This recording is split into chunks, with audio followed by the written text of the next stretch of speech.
Pues esta sería la última sección central, la séptima es la bibliografía. Y esta sexta se refiere a síntesis 4 sistemas políticos mexicanos. Si recuerdan la definición heterodoxa que empleamos de sistema político, sería la conjunción de extensión de comunidad política y régimen político. Entonces, aquí de forma muy breve y sin notas, etcétera, vamos a ver 4 regímenes políticos mexicanos importantes por su duración, etcétera, y sintetizar prácticamente lo dicho antes, de manera que estas diapositivas no tienen notas, ¿no? Bien, se trataría, en cuanto a las preguntas, cómo caracterizar a 4 de los principales sistemas políticos de la historia de México. Esa sería la pregunta que englobaría todo. Las 4 diapositivas principales de esta sección se dedican a sintetizar algunas de las características más importantes de los siguientes 4 sistemas políticos de la historia de México: final de la Nueva España, porfiriato, hegemonía priista y democracia en el siglo XXI. Que yo cada vez que vuelvo a leer lo que he escrito sobre esto, sí me reafirmo más en esta cuestión verdaderamente triste y medio patológica de que este momento de democracia de la historia de México, el más prolongado y el de una democracia más plena, porque hoy podemos decir lo que queramos sobre la democracia en México hoy, ¿no? Pero desde luego es mucho más democrática que cualquiera de las experiencias democráticas anteriores. Entonces, uno no se encuentra casi nadie que festeje esto. Hombre, pues qué bueno que los mexicanos fuimos capaces de hacer esto razonablemente bien, ¿no? Y lo común es lo contrario, ¿no? No hay democracia, esto es lo mismo que siempre. Bueno, pues bien, comenzamos con la primera, que se refiere pues al final de la Nueva España.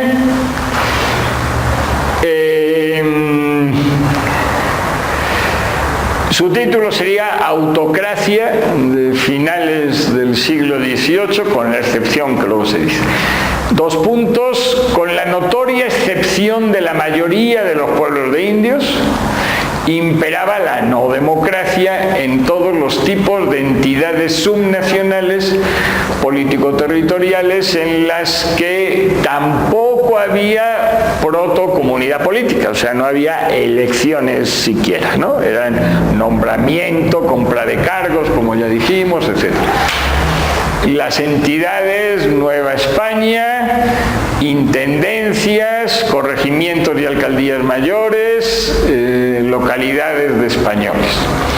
Esta última sería la única que pudiera tener algún elemento democrático, ¿no? Pero desde luego también predominando lo no democrático. En los pueblos de indios, aunque también había autoritarismo, era frecuente la democracia. Parecería que sobre todo en su modalidad participativa, si bien no puede descartarse la presencia de democracias que merecieran los calificativos de representativa o directa. Las comunidades políticas eran diversas: oligárquica, masculina restringida, interclasista heterogénea, masculina universal homogénea e incluso universal, ¿no? Aquí sí es importante porque es una cuestión que pervive en ocasiones también hasta hoy, la importancia que tuvieron en los pueblos de indios, o por lo menos en muchos de ellos, la cuestión de las asambleas, ¿no? De forma más o menos sistemática, más o menos periódica, pero con frecuencia la gente se reunía para decidir decidir sobre aspectos importantes de su colectividad, ¿sí? Y una de las personas que está aquí en el auditorio hizo su tesis precisamente sobre cómo surgieron dos municipios nuevos, segregándose de uno anterior, los municipios de Mexicalcingo y de Chapultepec. Y en ambos casos la importancia de las asambleas para decidir esa posible separación que después se concretó fue fundamental. Entonces, que luego también hay autores que desdeñan muchas manifestaciones de esas, yo creo que sí es importante, por más que haya, y también en la tesis esta se puso de manifiesto que en uno de esos dos pueblos, donde sí había una oligarquía criollo mestiza clara, manipulaban sus asambleas, ¿no? Y los indígenas hacían otras asambleas donde ponían de manifiesto sus pareceres y sus intereses. Entonces, ¿que asamblea es igual a panacea? Pues no. Cuando uno no cree en las panaceas, pues no hay panaceas, ¿no? Y entonces, pues las asambleas pueden ser más o menos manipuladas, etc.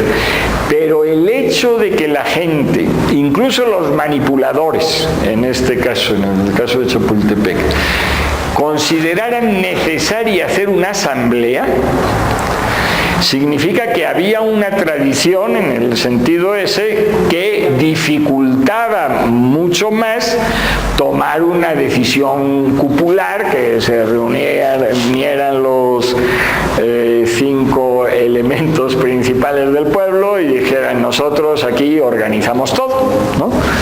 Entonces, incluso ellos, que después manipulaban las asambleas, se sentían en la obligación de tener ese respaldo legitimador a través de la asamblea. Eso no sucede siempre, por supuesto, y cuando sucede creo que sí hay que valorarlo. Muy bien, pues pasamos a la siguiente, por favor. El porfiriato, predominio de la no democracia en el ámbito nacional y en todos los tipos de entidades subnacionales político-territoriales, estados, territorios y Distrito Federal, EIBAR, los distritos político-judiciales que directamente eran nombrados por los gobernadores, y las unidades municipales, las unidades básicas de la organización política en su modalidad de unidades municipales, municipalidades propiamente y municipios. En todas estas colectividades, a diferencia de lo sucedido en la colonia, había protocomunidad política, es decir, había elecciones, si bien solían ser de carácter oligárquico. Bien, aquí sí hay una rectificación, porque sería en los niveles en el nivel nacional, sí, en el de los estados, en el de las entidades subnacionales de nivel superior también. En las EIBAs es donde no había este tipo de acceso al poder a través de elecciones. Ahí, si se quiere ver, hubo un cambio importante con respecto a la colonia, en el sentido de que sí se establecieron elecciones para acceder al poder de los cargos de este tipo de entidades. Y el último punto, probablemente la mayor parte de las excepciones democráticas se encontrarían en las unidades políticas básicas, los pueblos, con tradición democrática indígena. Pues pasamos a la siguiente, que se refiere a la hegemonía priista, al sistema de partidos políticos de hegemonía priista, que se le puede llamar también régimen político de hegemonía priista de carácter autoritario. 2 puntos: autoritarismo, El primero, elecciones fraudulentas y sin competencia libre, subordinación de los poderes legislativo y judicial al ejecutivo, conjugación de tolerancia y represión ante la oposición. En el sector público y las organizaciones subordinadas al gobierno convivían diversas ideologías. Represión selectiva, única de las tres características que sería propia de un régimen híbrido. En las otras dos características era un régimen claramente no democrático, de tipo autoritario, y en esta sería en la que habría cierta hibridez, ¿no? En esta cuestión de la tolerancia y la represión. Aquí, en el sistema de hegemonía priista, había una mayor tolerancia y pluralidad, y respeto a la pluralidad, que una dictadura típica en dos sentidos. Por un lado, el partido gobernante, es decir, el PRI, no era un partido de ideología monolítica y muy excluyente, ¿no? Sino todo lo contrario. En el PRI cabían desde los anarquistas de Flores Magón, pasando por multitud de comunistas, organizaciones obreras, organizaciones empresariales, y cada uno podía tener más o menos la ideología que quisiera, con tal de que se subordinase a la jerarquía del partido, etc. Eso dentro del partido. Y fuera del partido varió a lo largo del tiempo, del largo tiempo de este régimen, en algunos momentos más represión, en otros tolerancia, cierta tolerancia, pero no fue una represión masiva. En general fue una represión selectiva. No sé si platicábamos en uno de los días anteriores, creo que es ilustrativo totalmente la reacción del gobierno ante el movimiento del 68, que fue una de las situaciones más represivas del régimen. Aún así, mataron relativamente pocas personas y a muchos opositores les dieron cauce por otro lado, ¿no? Pues prepas populares, etcétera, lo cual es absolutamente inconcebible en una dictadura que se precie de serlo. O sea, al opositor no se le abren espacios para trabajar y para... se le mata, punto. No, es que en México eso suena medio fuerte, no, pero es que hay una diferencia absoluta, ¿no? Entre que te digan, usted puede seguirse manifestando, porque cuando se les dejó estos espacios, se les dejó con libertad de seguir exponiendo sus ideas, ¿eh? Y de ideas absolutamente contrarias al régimen, ¿no? Que eso se lo imagine uno en un fascismo, en el franquismo, inconcebible, pero por completo, ¿no? Bien. Y el segundo punto, tránsito de protocomunidad política masculina, y aquí sí de protocomunidad, porque como estamos en un régimen autoritario, pues no podemos hablar propiamente de comunidad política, tránsito de protocomunidad política masculina universal a protocomunidad política universal a mediados del siglo XX, con el reconocimiento de los derechos políticos a las mujeres.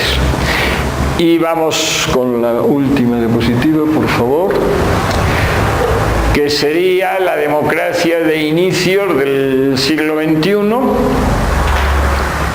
Características de esta democracia representativa: elecciones libremente competidas y limpias, tolerancia ante la oposición y división de poderes. O sea, pues, cumple con lo que hemos señalado como las tres características básicas de la democracia. Existe democracia tanto en México como en general, o sea, en México como país, como en general en las ESUs, Estados y Ciudad de México, y los municipios que integran el país, aunque las calidades de la democracia son diversas en sus distintas partes, y ahí pueden ser hasta muy diversas, ¿no? Siguiente punto: al transitar a la democracia, la protocomunidad política universal se convirtió en comunidad política universal. Ahí sí casi podemos decir como que de la noche a la mañana, ¿no? A partir de que las elecciones pues pasaron de no ser democráticas a ser democráticas. El otro punto, hemos insistido en él, es la experiencia democrática más prolongada y generalizada de la historia mexicana, ¿no? No se puede eso, lo comparamos con el maderismo, con lo que ustedes quieran, ¿no? Y tendría una calidad de la democracia mucho más baja. Y como último punto, debemos defenderla, reconociendo sus beneficios y criticando tanto sus defectos como a quienes la debilitan. Esto lo digo yo, aunque sé las consecuencias que eso lleva consigo, ¿eh? Uno pierde muchas amistades, ¿no? Creo que voy a me gustaría más. Pero también cumpliendo nuestras obligaciones, además de exigir derechos, que esa es otra de las cosas que no gusta escuchar. Pero todos los derechos que tenemos, los tenemos porque hubo gente que cumplió ciertas obligaciones, ¿sí? Obligaciones no impuestas. Si tenemos derecho a la salud, que se concreta en derecho a atención médica y a medicinas, antibióticos y tal, bueno, pues eso es porque hubo gente que descubrió los antibióticos y que estuvo trabajando en la vida, ¿sí? ¿No? O sea, los derechos no los recibimos de los parásitos, ¿no? De los que se la pasan sin hacer nada. Pero luego los que menos trabajan, pues muchas veces son los que más exigen, ¿no? A mí se me debe todo. Oiga, ¿y usted qué hace? No, pues yo lo menos posible, ¿no? Bueno, pues con esto terminamos entonces. Y queda así. La evaluación correspondiente. ¿Por qué eran democráticos en buena parte de los pueblos de indios? A, porque no eran influidos por los sacerdotes. B, porque elegían a los miembros de ayuntamientos en elecciones competidas y limpias. C, porque tenían tierras comunales. El B. Una vez más, las tres respuestas aluden a realidades, ¿no? Y realidades que no falta quien las confunde, ¿no? ¿Cómo vamos a hablar de la democracia en los pueblos de indios si los sacerdotes influían en ellos? Hombre, pues sí. ¿Y qué democracia ha habido a lo largo de la historia que no haya habido por ahí algún poder económico, ideológico que estuviera intentando influir en ocasiones con más fortuna, en ocasiones con menos, etc.? Luego nos ponemos eso, más puristas que ni se sabe, ¿no? Y empezamos a desecharlo todo, ¿no? Bueno, ¿por qué era autocrático el porfiriato? Porque Porfirio Díaz se religió en varias ocasiones, porque Porfirio Díaz controlaba los poderes legislativo y judicial, porque tenía una comunidad política de naturaleza oligárquica. ¿Ven? Y la última, cómo defender a la actual democracia mexicana, no criticándola.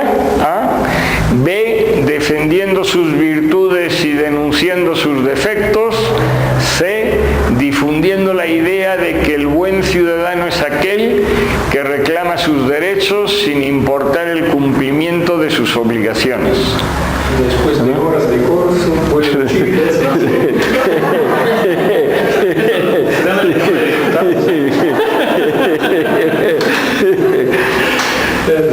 Pues muy bien.